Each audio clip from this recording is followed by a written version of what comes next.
Ada sekian problem dalam memahami Quran, terutama kalau lewat terjemah. Problem itu bisa gawat betul, bukan gawat-gawatan tapi gawat betul. Misalnya ada ayat begini dan terjemahnya pasti begini. Fa'ainama tuwallu fasamma wajhuwah. Kamu menghadap mana saja, di arah manapun, di sana ada ridhonya. Itu kalau hanya pakai terjemah, tentu menjadikan kita sholat bisa menghadap ke timur, ke barat, ke utara, dan ke apa? Selatan. Saya cerita sedikit tentang asbabun nuzul. Memang tema sekarang tentang asbabun nuzul. Dulu Rasulullah SAW ketika di Mekah itu sholat menghadap Ka'bah. Tapi setelah pindah di Madinah, di mana Madinah itu ada komunitas Yahudi dan Nasrani, Rasulullah itu menghadap ke Baitul Maqdis. Kira-kira 16 bulan, 16 sampai 17 bulan. Semua riwayat itu kisarannya hanya 16 sampai berapa? 17 bulan. Sehingga orang Yahudi itu bilang begini, Muhammad ini baiklah, meskipun dia membawa agama baru, tapi kiblatnya masih ikut kita, masih baik kan. Setelah 16 bulan, Nabi diperintahkan Allah untuk menghadap ke Ka'bah. Fawalli wajhaka syatrul masjidil haram. Maka orang Yahudi itu berontak. Berontaknya adalah kiblat mereka ditinggalkan. Cara berpikir orang Yahudi itu kiblat mereka ditinggal. Sehingga mereka bilang mawallahum an qiblatihim allati kanu 'alaiha. Apa yang menjadikan umat Islam berpaling dari kiblat Baitul Maqdis. Kemudian mereka provokatif betul. Ini perlu diperjelas. Provokatif. Bilang begini, Inna Muhammadan tahayyara fi din. Muhammad ini bingung dalam beragama, sehingga habis ngomong A, ngomong B, habis kiblat Ka'bah, kiblat Baitul Maqdis. Sehingga dalam banyak tarikh disebutkan peristiwa kiblat itu terbanyak melahirkan orang murtad, orang yang keluar dari Islam gara-gara provokasi orang Yahudi. Muhammad tahayyara fi din. Muhammad itu bingung dalam menentukan pilihan apa? Beragama. Kemudian walhasil singkat cerita akhirnya Nabi itu madhep Ka'bah. Apa yang terjadi mukjizat itu adalah bahwa agama ini agama yang mewakili semua agama sebelumnya yang masih orisinil. Yaitu Nabi akhirnya berargumentasi Ka'bah adalah kiblat yang asli, yang lebih tua. Terus mereka tanya, buktinya apa? Dijawab oleh Quran, fihi ayatum bayyinatum maqamu apa? Ibrahim. Ka'bah bukti tertua adalah di situ ada makam Ibrahim. Makam itu jejak kaki. Ya kalau bahasa Indonesia makam itu kuburan, kalau dalam bahasa Arab maqam itu jejak apa? Jejak kaki. Sehingga diketahui oleh sejarah, dibuktikan di situ ada jejak kaki siapa? Nabi Ibrahim. Sementara nisbatnya Baitul Maqdis itu adalah kepada Nabi Musa dan Nabi Harun. Yang ini adalah turunan dari Nabi siapa? Ibrahim. Hikmahnya apa? Begini, sebagai bukti bahwa Baitul Maqdis pernah menjadi poros Islam atau poros Tauhid, maka Nabi Muhammad pernah disuruh menghadap ke Baitul Maqdis. Buat inget-ingetan kalau ini pernah menjadi poros apa? Tauhid. Tapi tetap tua-tuaan masih tua apa? Ka'bah. Kenapa tua Ka'bah tadi? Karena Ibrahim adalah Abul Ambiya, bapak dari para. Dan di situ ada jejak kakinya. Fihi ayatum bayyinatum maqam. Bukti itu belum cukup. Dibuktikan lagi bahwa Ismail kecil itu hidupnya di Ka'bah. Kita tahu sa'i bainas Safa wal Marwah adalah karena Siti Hajar sedang mencari apa? Jadi ada bukti sekian, bukti empirik bahwa Ibrahim itu kiblatnya itu Ka'bah, bukan Baitul Maqdis. Sehingga ada kata-kata fihi ayatum bayyinatum maqamu. Nah, tanpa ngerti asbabun nuzul, kamu akan mengartikan fa'ainama tuwallu fasamma wajhuhu itu salah. Karena di situ kamu menghadap mana saja, maka di situ ada ridhonya Allah. Maka para ulama memberi catatan, maksudnya begini, kamu menghadap kemana saja, asal itu yang diperintahkan Allah, maka di situ ada ridhonya Allah. Harus seperti itu maknanya, disesuaikan dengan konteks asbabun nuzul. Tanpa seperti itu tidak bisa. Dan masih banyak lagi kepentingan tentang asbabun nuzul. Jadi problem sekarang adalah banyak mufassir yang hanya mengartikan dari terjemah. Itu bahaya sekali. Jika ada orang yang menikah secara mut'ah, itu kan mirip kayak transaksi zina. Mereka berdalil famastamta'tum bihi minhunna fa'atuhunna ujurahun. Perempuan yang sudah kamu nikmati, yang penting kamu bayar. Terjemahnya seperti itu. Karena ujur itu jamaknya ujroh. Itu fatal sekali. Padahal ayat itu begini, settingannya begini, setting siakul kalamnya atau asbabun nuzulnya begini. Ini sekaligus, memang saya sengaja ngaji dengan tema yang berat untuk penghormatan pada yang ngaji. Kalau temanya ringan kan kayak TPG. Begini asbabun nuzulnya begini. Wal muhsanatu minan nisa yang awal juz 5 itu, ya kita santai aja. Yang awal juz 5 itu sebetulnya maktuf, diatafkan pada ayat hurrimat alaikum ummahatukum wa banatukum wa akhwatukum wa ammatukum wa kholatukum wa banatul akhi wa banatul ukhti. Jadi perempuan yang haram dinikah itu ada 7. Yang faktor nasab, yaitu siapa? Ibu, putri, saudara putri, bulik dari bapak, amah itu bulik dari bapak, kholah itu bulik dari ibu, keponakan dari saudara lelaki, keponakan dari saudara perempuan. Ini disebut haram karena nasab gen. Kalau orang Jawa bilang hanya 4 karena ngitungnya bulik baik dari bapak maupun ibu. Kalau orang Jawa bilang kan bulik terus keponakan dihitung 1. Padahal ada keponakan dari saudara lelaki, ada keponakan dari saudara apa? Perempuan, wabanatul akhi, wabanatul ukhti. Terus kedua, haram karena rodok. Kita tahu dalam hukum Islam rodok adalah sama dengan nasab. Jadi ibu yang pernah menyusui kamu berarti jadi ibu kamu, dan saudara sepenyusuan berarti menjadi saudara kamu. Ini disebut wa ummahatukumul lati arda'nakum wa akhwatukum minar rodok. Terus ketiga, haram karena musoharoh, karena besanan. Jadi pagi ini misalnya saya nikah dengan Sri, bilang qabil tu nikaha wa taswijaha bil mar'il madkur. Setelah nikah dengan Sri ini otomatis ibunya dia menjadi mertua.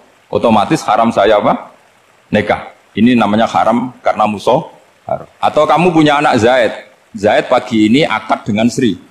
Berarti Sri adalah menantu Anda. Otomatis haram bagi Anda. Itu namanya haram karena musoharoh, karena bisanan.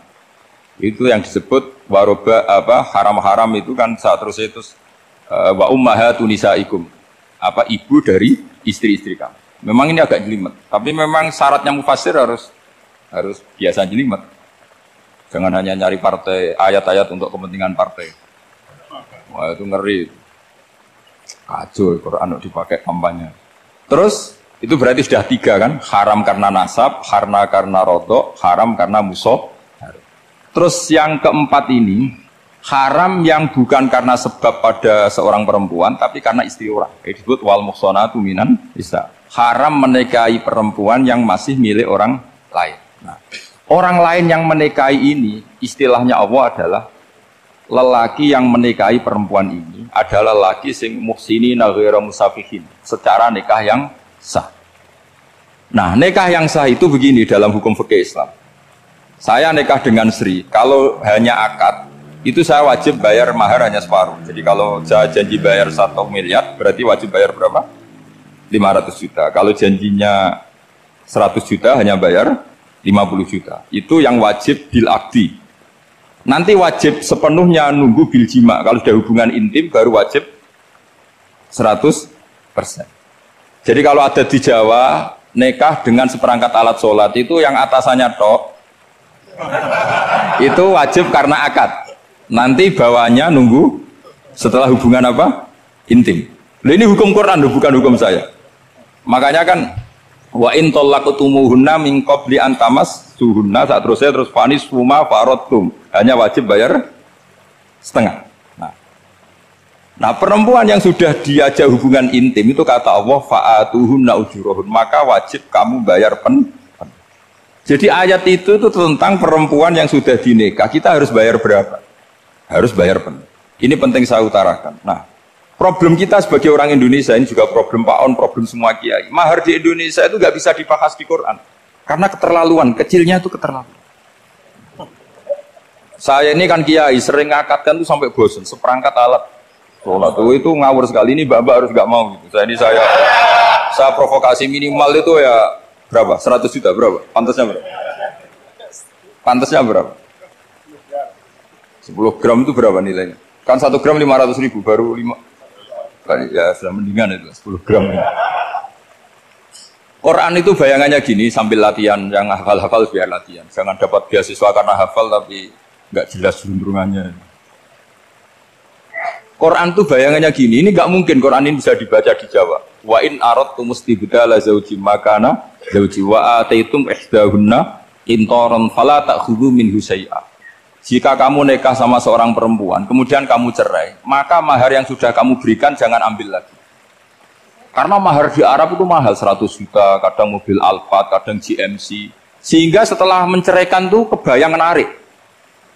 Kok enak, dulu saya memberikan itu kan karena dapat servisnya, sekarang sudah saya cerai, saya tarik. Kalau mahar di Indonesia kan seperangkat alat sholat. Jadi gak kebayang ada kalimat fala ta'khudhu minhu syai'a, jangan ambil lagi. Kebayang ngambil aja enggak? Apalagi kalau nikahnya sudah 2 tahun kan sudah lusuh, sudah. Tapi kalau di Arab itu kebayang karena mahal. Makanya orang Arab suka nikah orang Indonesia karena murah. Jadi bahasa kintoron tuh harta yang nggak ternilai. Wa ataitum ihdahunna kintoron. Yang nggak ternilai, mahal betul. Itu pernah saya hitung, ada yang mahar itu 400 juta, ya sekira segitu. Nah makanya setelah dicerai Allah memperingatkan setelah kamu kasihkan ya jangan minta lagi. Kenapa kepikiran minta? Karena jumlahnya besar. Kalau di Indonesia kepikiran nggak minta, nggak kepikiran, saking kecil. Seperangkat alat sholat kadang 1 juta, 1 juta itu setelah hubungan intim, sebelumnya yang wajib hanya 500. Itu kan nggak kebayang. Makanya susah ngartikan Quran di Indonesia, kadang susah karena kadang terlalu. Itu pernah Sayyidina Umar radhiyallahu anhu pernah bilang begini. Wahai para perempuan, mahar itu jangan mahal-mahal. Kasihan para lelaki. Itu ada perempuan alimah, ya orangnya alim betul. Itu usul langsung gini, ya Amirul Mukminin, laisa dzalika laka ya Amirul Mukminin. Waqad qala ta'ala wa atiitum ihdahunna qintaran. Kamu hanya seorang Amirul Mukminin, tidak berhak bikin aturan pembatasan mahar. Allah saja tidak batasi. Kenapa kamu batasi? Sehingga dulu yang namanya nikahnya Sulaiman Agung atau Jamaluddin siapa Ratu Agung. Kalau hadiah ya sampai tas mahal itu kan dari bahasa Arab mumtaz mahal, mumtaz itu istimewa, mahal itu tempat. Dia punya istri yang sangat dicintai dikasih hadiah mumtaz mahal. Terus ilat Jawa jadi apa? Tas mahal. Itu sama Mujid Ulil Albab kalah. Itu kalau cerai kan kepikiran minta lagi, dikasihkan yang baru. Tapi kalau di Indonesia tidak mungkin karena apa tadi? Seperangkat alat sholat. Begitu nyari yang murah lagi. Yang bagus kitanya, bungkusnya yang bagus. Maka nggak mungkin kita maknani Quran tanpa mengenal yang bernama asbabin. Karena makna ayat itu bisa kacau kalau kita tidak tahu asbabin. Yaitu kayak tadi makna fa'ina ma tuwallu fasamma wajhu. Itu maknanya kan kamu menghadap mana saja, boleh saja di sana ada ridhonya Allah. Berarti kan bisa ke timur, ke selatan, ke utara, ke barat. Itu bahaya betul. Sehingga kata ulama harus mengkaji asbabin supaya porsi ayat ini sampai semana jauhnya itu kita tahu. Tanpa tahu itu tidak bisa. Begitu juga menyangkut kiblat. Sekarang saya tanya, kemarin kan ramai dulu di Kemenak, kiblat semuanya diukur dengan GPS, terus beberapa masjid dikomentari salah karena diukur pakai apa? GPS. Kalau dalam bahasa falak disebut yaumarosdil kiblat. Memang bisa diilmoni.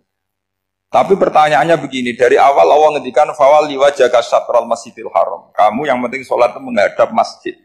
Masjid itu ya bangunan. Sehingga kata Ibnu Abbas yang diriwayatkan banyak ulama mengatakan Al-Ka'bah kiblatun li ahlil masjid wal masjid kiblatun li ahlil haram wal haram kiblatun li ahlil masyriq wal maghrib. Jadi kalau orang di dalam masjid kiblatnya harus Ka'bah. Di luar masjid kiblatnya asal bangunan Masjid Haram. Tapi di luar sini kayak di Indonesia boleh semua tanah. Kenapa begitu? Kata Ibnu Abbas karena Quran turun bilisanin Arabiyyin mubin. Jadi kalau orang Jogja kalau mau ke Jakarta arahnya kemana? Barat.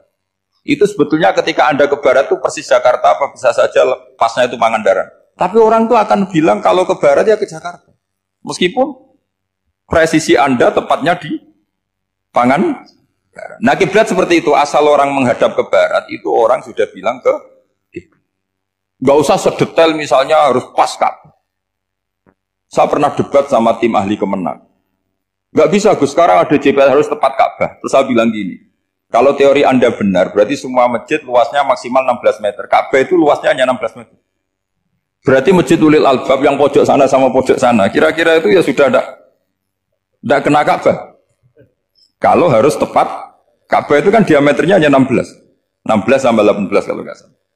Berarti semua masjid kalau ingin tepat Ka'bah harus pas 16. Kalau terlalu luas pilihannya harus cekung. Kan jadi aneh. Makanya saya itu sering Pak, dulu saya ini biasa debat fikih. Kalau di tradisi pesantren namanya Fasul Masail. Saya punya teman yang paling kurang ajar, yang paling saya kenang dalam panjang sejarah. Dulu itu kalau debat fikih itu ya seru. Kalau aturan fikih kan gini, soft paling baik itu kan soft pertama. Baru kedua, baru ketiga. Yang paling keren kan soft awal, soft. Terus teman saya bilang gini Pak, ya kalau gitu gini aja Gus, desain masjid itu memanjang utara selatan. Biar semuanya soft awal. Gara-gara didesain begini kan ada soft 2, soft 3. Apa susahnya kita bikin mulai awal supaya masjid itu memanjang utara apa? Selatan. Supaya semuanya soft awal. Ya kalau ada hukum ya diimplementasikan dalam desain bangunan katanya. Jadi, itu kan kacau. Terus akhirnya saya jawab, lalu setelah begitu yang paling afdol siapa? Yang dekat imam. Ya sudah, bikin cekung saja kalau gitu. Artinya gini ya, beragama itu yang sehat. Jadi beragama itu berdasar riwayat. Berdasar riwayat, pernah ada ulama yang hitung. Madinah menghadap Ka'bah itu ya tidak pas. Pernah dihitung pakai GPS. Kiblat Madinah ke Ka'bah itu ya tidak pas. Tidak seperti yang pernah dianjurkan Kemenak. Karena apa? Agama ini ngikuti bilisanin arabiyyin mungkin. Seperti jenengan gini. Semua ini istilahnya apa? Menghadap Gus Bah. Padahal ada yang agak sana. Semuanya ngaji sama siapa Gus Bah? Ya sudah. Istilahnya bertatap muka. Memangnya kita benturan. Ini bahasa. Jadi seperti ini semua namanya apa? Berhadap. Padahal ada yang agak samping. Ka'bah juga gitu. Sebenarnya ada se-ekstrim yang dibayangkan orang-orang. Cuma kalau bisa tepat, ya kita harus tepat. Tapi tetap saja tidak perlu 16 meter. Nah, fa'aina ma tuwallu fatamma wajhuhu itu artinya menghadap. Menghadap itu menghadap arah. Makanya Allah tidak ada fawal liwajhaka nahwal Ka'bah, tapi fawal liwajhaka syatrul Masjidil Haram. Jadi ini penting saya utarakan supaya kita familiar dengan istilah-istilah Quran. Istilah Quran itu gampang sebenarnya. Kalau kita kaji itu gampang. Problem kita tidak pernah mengkaji, jadi semuanya asing. Kalau kita mengkaji itu gampang sekali. Saya punya sekian cerita betapa pentingnya mengkaji Quran. Harun ar-Rasyid itu dinasti Bani Abbasiyah. Itu pinter sekali. Ada seorang ustadz yang agak ekstrim. Itu datang ke Harun ar-Rasyid. Ya Amirul Mukminin, inni nasihun laka famusaddidun alaika. Fala tajidanna alayya fi nafsika syai'an. Saya mau nasihati kamu, tapi saya mohon jangan masukkan hati. Karena nasihat ini penting. Tapi saya akan keras, vulgar. Akan keras, kritik saya akan keras. Karena Anda sebagai Amirul Mukminin tidak pedes. Apa kata Amirul Mukminin Harun Rasyid? Uskut ya Ustadz. Sebagai riwayat uskut ya jahil. Kamu itu Ustadz bodoh, tidak usah banyak omong. Terus ditanya, kenapa saya bodoh? Terus dibacakan ayat faqula lahu qaulal layyina la'allahu yatadzakkaru aw yakhsha. Inna Allaha ta'ala qad arsala man huwa khairun minka ila man huwa syarrun minni. Wa ma'a dzalika qala ta'ala faqula lahu qaulal layyina. Allah pernah menugaskan seorang yang lebih baik ketimbang kamu, yaitu Musa dan Harun. Musa dan Harun adalah seorang nabi. Kepada orang yang lebih buruk ketimbang saya, yaitu Fir'aun. Itu saja etikanya faqula lahu qaulal lainnya. Kamu kalau ngomong yang halus, yang baik, yang berperadaban, kok kamu sama saya mau kasar? Akhirnya ustadznya ternyata pinter kamu, ya pinter aku. Jadi semudah itu. Allah itu menugaskan orang yang lebih baik ketimbang kamu, yaitu Nabi Musa. Kepada orang yang lebih buruk ketimbang saya, yaitu Fir'aun. Itu saja ada etikanya. Kok kamu sama saya mau tambah etika? Mau main kasar hanya karena kamu merasa nasihat Anda benar? Jadi gampang sekali memahami Quran. Tapi lagi-lagi memang bagi ahlinya. Tapi ini saya bantu supaya sampean jadi ahli apa? Quran. Meskipun ngajinya sebulan sekali. Sudah sebulan sekali tidak punya kitabnya. Sudah. Jadi ulama dulu kalau belajar Quran itu gampang. Saya berkali-kali cerita. Yang kitab saya baca di rektorat namanya Syajaratul Ma'arif. Itu kalau cerita bikin judul itu enak sekali. Babuna fil ibad bikullil bilad. Bab seseorang di mana saja hidupnya harus bermanfaat. Terus dalilnya itu hanya mengutip makalahnya Nabi Isa wa ja'alani mubarakan ainama kuntu. Ciri utama seorang nabi apa? Saya di mana-mana adanya berkahi orang lain. Jadi berkah bagi orang lain. Maksudnya tidak jadi problem bagi orang lain. Artinya kamu hidup entah di Jogja seperti Pak Ono orang Jember, saya orang Kembang. Hidup di Jogja manfaat, di Jember ya manfaat, di mana-mana. Saya pernah di Korea seminggu ya manfaat. Saudara kita TKI yang di Korea manfaat di sana bikin masjid, bikin apa. Karena ngendikane Allah menceritakan Nabi Isa siapa? Wa ja'alani mubarakan ainama kuntu. Saya adalah orang yang di mana-mana berkah. Artinya manusia eksistensinya harus seperti itu, hidup di mana saja berkah. Gampang sekali memahami Quran. Pernah Imam Syafi'i ditanya, kalau kamu nggak kehilangan air atau nggak ada air di satu daerah, cari-cari dulu sampai nggak ketemu. Setelah nggak ketemu air, baru kamu boleh tayam. Imam Syafi'i ditanya, apa dalilnya harus mencari dulu? Kalau nggak ada air ya langsung tayamum saja. Kenapa harus nyari-nyari dulu? Jawabnya Imam Syafi'i itu gampang sekali. Qala ta'ala falam tajidu ma'an. Kemudian kamu tidak menemukan air. Di mana-mana tidak menemukan setelah mencari. Kalau belum mencari namanya tidak tahu. Kan ayatnya kan falam tajidu ma'an. Kemudian kamu tidak menemukan air. Tidak menemukan tuh nyari dulu apa langsung ambil sikap? Nyari dulu baru kesimpulannya tidak ketemu. Kalau belum pernah nyari namanya tidak tahu. Segampang itu ulama dulu memahami Quran karena konstruksinya utuh. Yaitu mereka tahu betul bahwa Quran itu bilisanin Arabiyim. Ketika Futuhat Syam dulu itu dikuasai tentara Romawi. Era Sayyidina Umar Futuhat. Yerusalem dikuasai tentara Islam. Itu awal Sayyidina siapa? Umar radhiyallahu anhu. Ketika Futuhat mau ada pesta besar-besaran. Tapi Umar menolak. Ketika menolak, kenapa Anda menolak? Beliau hanya membaca ayat Innallaha ta'ala ayyara qauman faqala adhabtum thayyibatikum fi hayatikumud dunya. Allah itu mengkritik satu komunitas kaum yang zaman di dunia menghabiskan semua kenikmatan.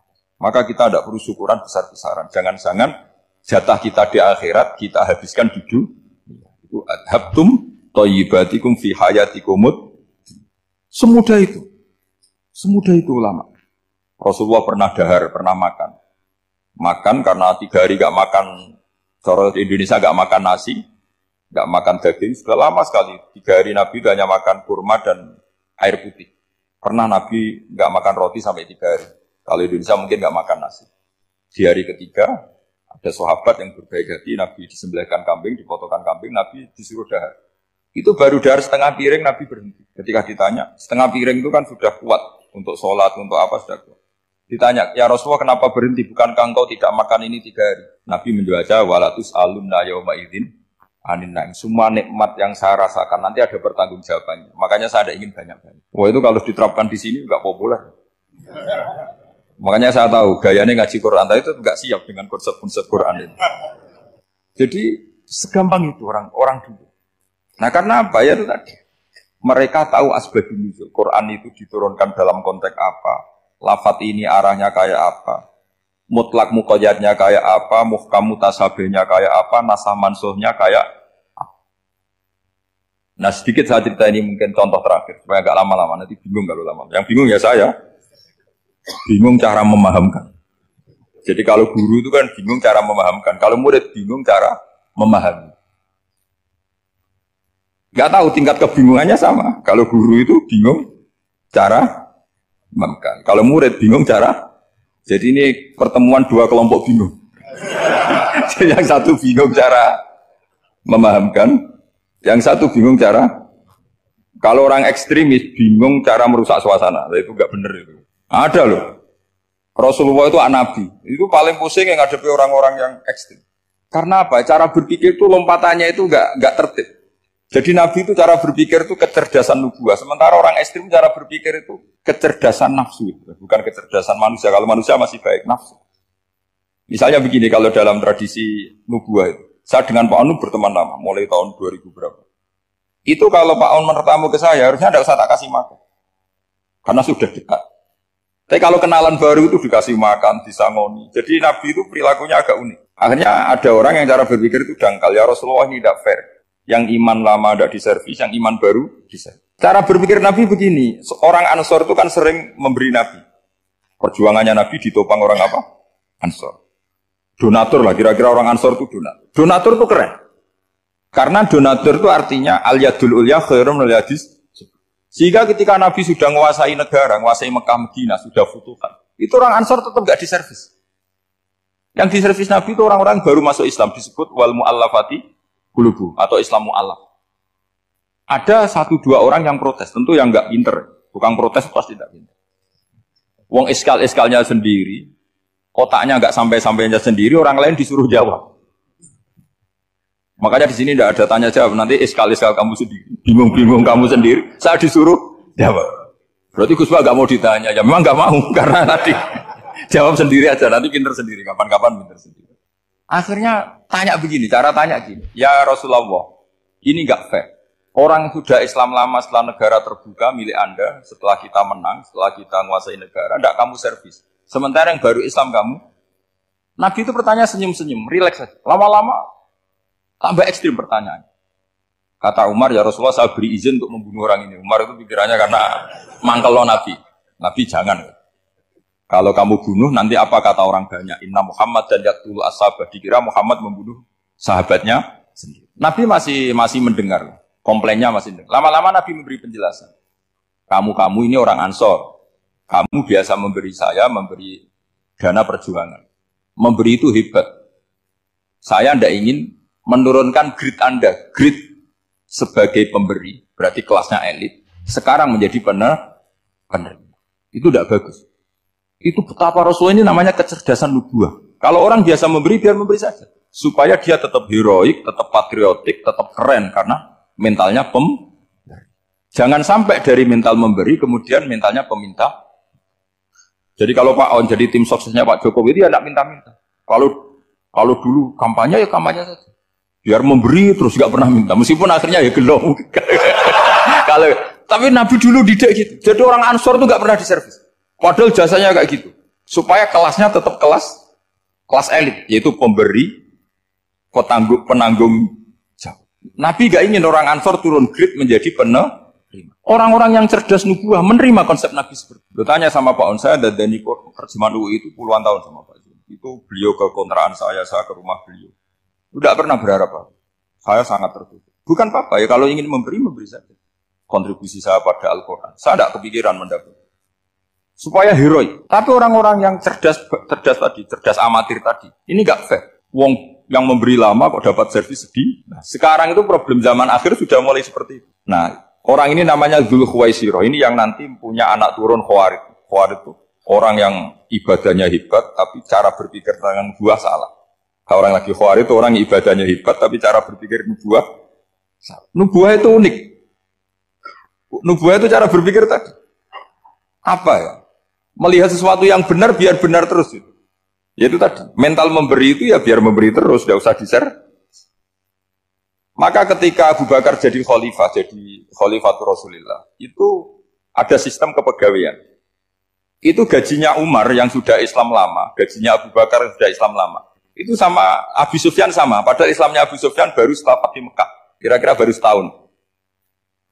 Terus diprotes sama orang-orang, ini Islam lama kok gajinya sama Islam yang baru setahun kok sama. Kata Abu Bakar, fadhailuhum indallah, mereka punya kelebihan Islam lama itu indallah, nanti balasannya biar surga. Kalau di dunia sesuai profesinya.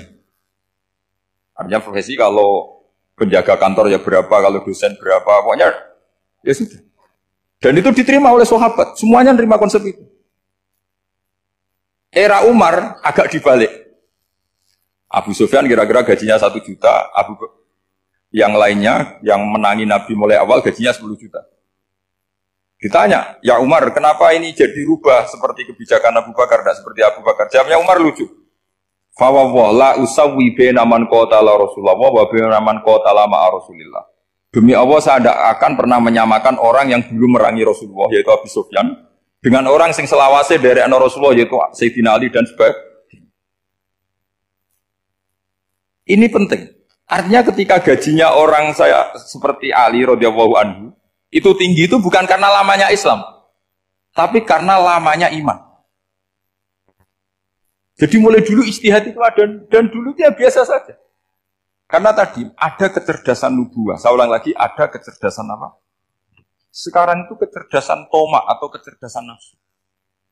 Itu kalau sampai ngaji kitab tasawuf, itu bab bakhil itu tidak ada. Menurut kitab tasawuf, medit itu tidak ada, pikir itu tidak ada. Yang ada itu toma. Toma itu berharap dikasih orang lain. Sampai pernah enggak bilang kalau artis-artis di Jakarta kikir? Tidak pernah kan? Karena kamu tidak pernah ingin diberi. Tapi kalau kamu punya pacar karena kenal tidak pernah ditraktir, oh pacar saya kikir. Karena kamu ingin diberi. Pernah enggak kamu ngumpai orang lain kikir yang enggak kenal? Padahal tidak pernah memberi kamu. Apa kak? Karena kamu tidak pernah ini. Coba sekarang kamu saya tanya, ini latihan cerdas. Definisi kikir itu apa coba? Enggak pernah memberi kamu kan? Artis-artis Jakarta, tokoh-tokoh nasional pernah enggak memberi kamu?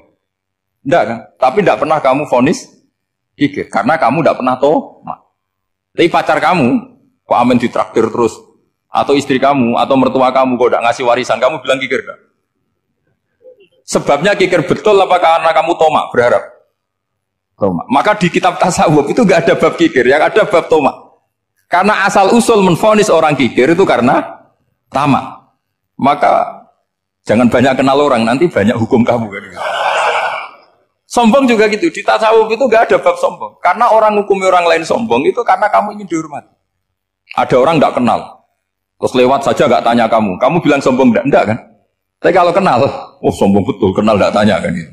Jadi tasawuf itu sisi unik dari khazanah Islam. Makanya di tasawuf itu gak ada kritik terhadap kikir. Ya tentu kikir itu buruk, pasti ya kikir itu buruk. Tapi gak perlu dikritik, jangan-jangan yang salah kamu. Terus ingin kenal Pak Jokowi ingin jadi menterinya, nanti kenal rektor ingin jadi pegawainya.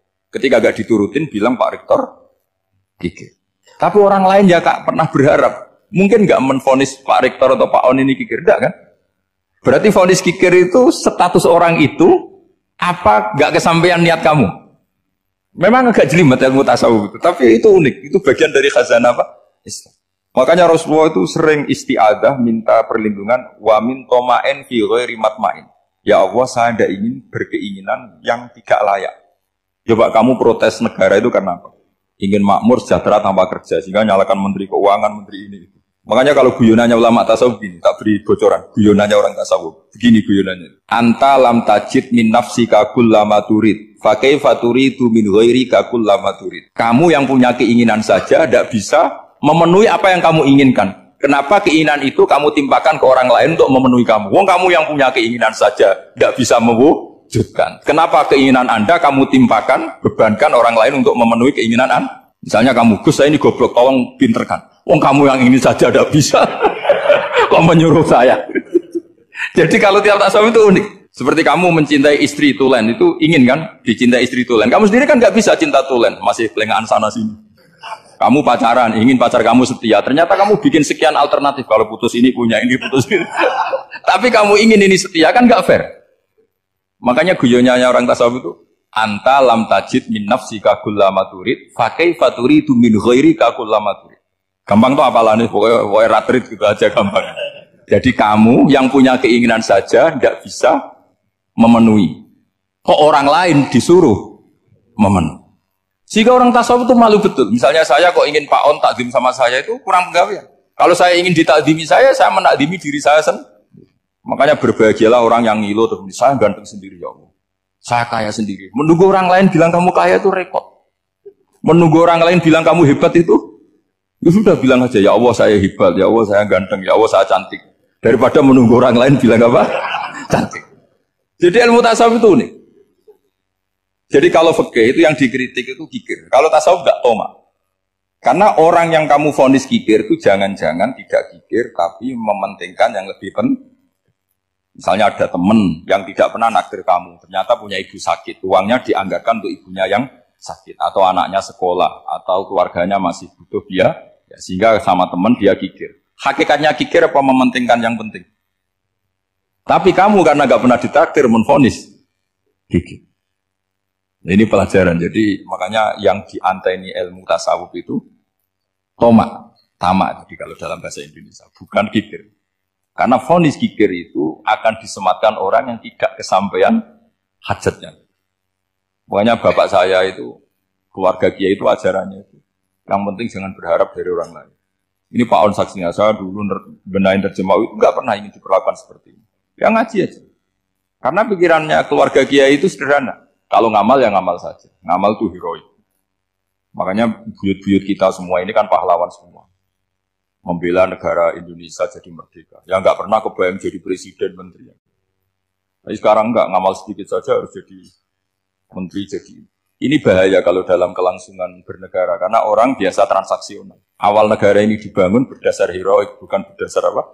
Transaksional. Tapi sekarang orang akan membiasakan itu. Apa-apa itu transaksional. Ini tidak bagus untuk kelangsungan bernegara. Apalagi kelangsungan beragama. Sehingga seperti saya ini masih punya desa-desa binaan di Sragen, di pedalaman Papua sekalipun. Saya punya santri banyak di Papua. Itu kalau cerita itu unik-unik.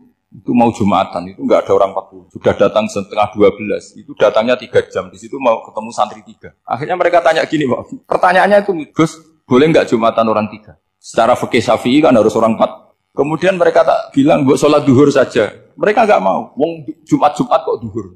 Harinya kan Jumat, masa sholatnya? Sehingga kita yang jadi kiai akhirnya nyari fikul madzhabil arba, nyari fikih madzhab 4. Ternyata Imam Malik membolehkan orang 6.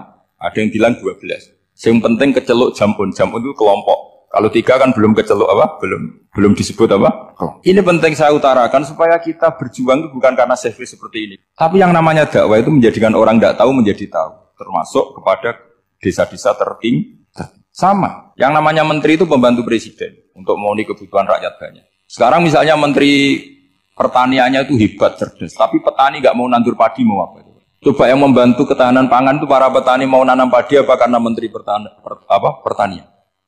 Karena petani mau nanam. Ya sudah GR saja, kita pembantu presiden semua. Karena ikut menyumbangkan ketahanan pangan. Tapi kamu kan nggak digaji, kita keren, ngamal tambah harap gaji. Ini penting. Supaya Anda itu nggak hati kecil gitu. Ikut menyumbang negara tanpa ingin dapat gaji. Keren nggak? Nah itu nubuah. Apa? Nubuah. Orang Ansor itu seperti itu. Sehingga ketika Rasulullah wafat dan ada kompetisi kepemimpinan, itu orang Ansor gak ikut. Sudah kita makmum saja, silahkan dibagi di. Saking baiknya orang Ansor. Nah, makanya saya ulang lagi ya. Kecerdasan nubuah ini yang gak difahami orang Khawarij. Orang Khawarij cara berpikir, yang kerja banyak harus dapat banyak. Sementara kecerdasan nubuah enggak. Yang biasa memberi, terus memberi saja, biar derajatnya tetap al-yadul ulya. Bismillahirrahmanirrahim. Ini saya baca supaya dapat berkahnya ulama-ulama dulu. Karena ini dikarang oleh ulama yang dipakai rujukan seluruh dunia. Begini, qala Ibnu Taimiyah, ma'rifatu sababin nuzuli yu'inu ala fahmil ayat. Jadi mengenali asbabin nuzul itu membantu memahami secara benar ayat itu. Karena tadi, kalau ayat itu dipotong, itu maknanya bisa kacau. Kayak tadi, famastam ta'tum bihi minhunna, fa'aduhunna, ujuruhun. Kalau diterjemah itu kan mendukung kawin mut'ah. Kalau terjemahnya